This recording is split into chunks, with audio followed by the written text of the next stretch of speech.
people stayed put on the land to farm it. And in view of the work they were putting in, they needed to defend it. So the land itself became property. And then it all changed, because private property of land was very definitely an issue, a life or death issue. If you had land, you could live. If you didn't, you'd die. And that's when you got your pyramids and your cities and your Stonehenges and your hill forts. When I made up this kindergarten game, I pretended that private property was suddenly invented. It wasn't.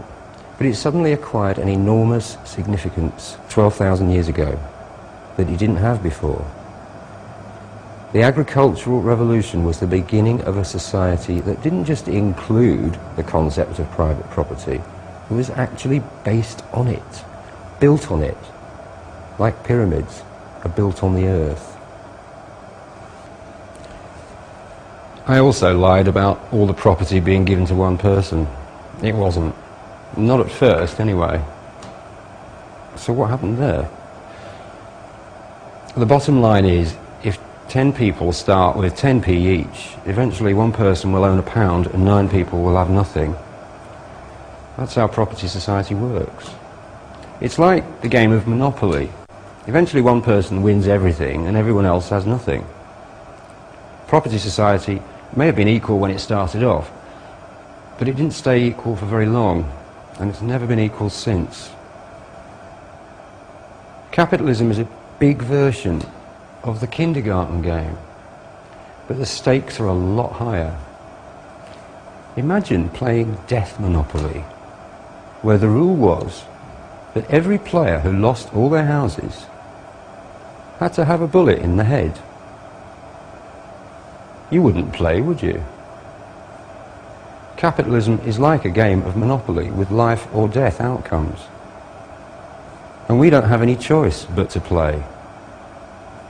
Our ideology, that word again, tells us that competition is what makes everything happen.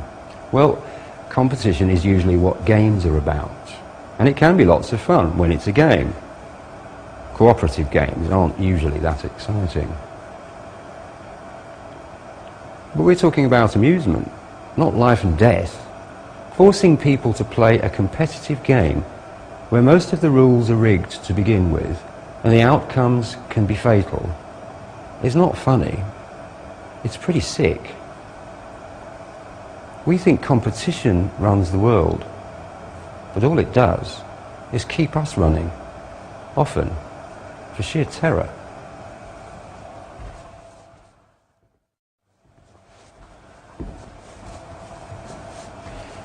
Another viewpoint is that cooperation is really the strategy we need to run the world.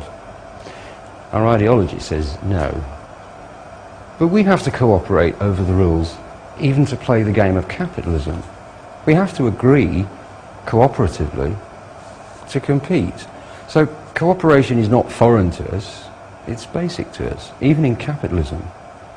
We already cooperate, it's just that we're cooperating against our real interests. The players in the Death Monopoly game must have agreed cooperatively to the rules, or else they wouldn't be playing it. So why are we still playing it? Our ideology says that it's the only game there is. Is it? Alternatively, the reason we are still playing this competitive game is that we simply haven't decided not to play it anymore. As long as we accept the rules, the game has to continue. The question is, given a free choice, do you accept those rules? So we all agree on private ownership of the toys, the wealth, what we call property. Property doesn't mean that you have the freedom of access to something. It means that you can deny that freedom of access to everyone else. Unless you're rich, property doesn't make you free. It puts you in chains. Think about this. If I could own the air you breathe, in other words, deny you access to it, I would be master of the world, and you would all be my slaves. You might not think that was very fair, but fairness has nothing to do with it. That's how the rule of property works, and we've all agreed to it. Everything, trade, markets, competition, scarcity, wars, poverty and the rest, they all stem from this one principle. It's a sacred principle. It's older and more sacred than the Bible or the Quran. It's more sacred than life itself, or at least that's the way we've been taught. Ideology. And because of that ideology, we believe it's right that the rich should be rich and the poor just have to be poor. And so the game continues. What you have to do is ask yourself why you're playing this game of private property and what you're really getting out of it. Now, you might own some property, most of us do. You might even own your own house or car, although you've probably got them both on credit that it'll take a lifetime to pay off. Instead of that, ask yourself what security you really have. You still have to work. You could always lose your job. And you live on a planet which is heating up while the chimneys go on belching smoke and the politicians go on belching smoke screens. This game we're playing, it's not going to last forever. When the forests are finally gone and the ice caps finally melted, it may be too late then to question these rules, death monopoly. There may not be any property left worth owning. Some people say that capitalism is the end of history. In fact, arguably, capitalism may be the end of us.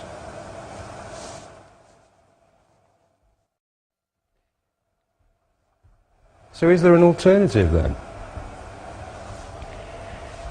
If private property is the rule, what happens if you abolish the rule?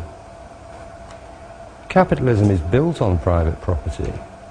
If you abolish one, you have to abolish the other, and everything that's part of it. The whole market system. That's money and banks and insurance and credit and debt and rents and mortgages and loans and wages. This probably sounds like abolishing civilization as you know it. Well, not necessarily. Since most of these things give you nothing but grief and stress, it could also sound like abolishing most of your problems at one stroke. Remember that when Rex was just another kid, he didn't have power over anyone, but when he owned the toys, it all changed. Without private property, there would be no Rex. Property is the basis of power, and power is the basis of all oppression. If you feel oppressed in your life, just ask yourself who it is who has power over you. Sometimes it seems like everybody, but there will be somebody or some group in particular. That's your oppression. It may not be mine, it may not be your neighbour's, but we all experience it in some way, in some variation. It's what we have in common. It's not who has power over us that is the same. It's the fact that somebody has power over us that is the same.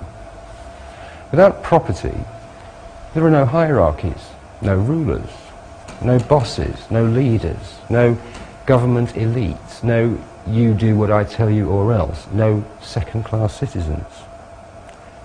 Without property, nobody has power over anyone. That could sound like the end of civilization as we know it. From a different perspective, it could sound like the start of civilization. Without private property, there'd be no money for wages, so people would have to work for free. If you weren't being paid anyway, you could choose your job. But why would anyone do anything at all, you ask? Well, why do you do your hobbies? Nobody pays you. People like doing things, especially useful things. And remember, with no bosses, work would be quite a different experience. Of course, you wouldn't want to do your hobby for 60 hours a week. But when you consider the number of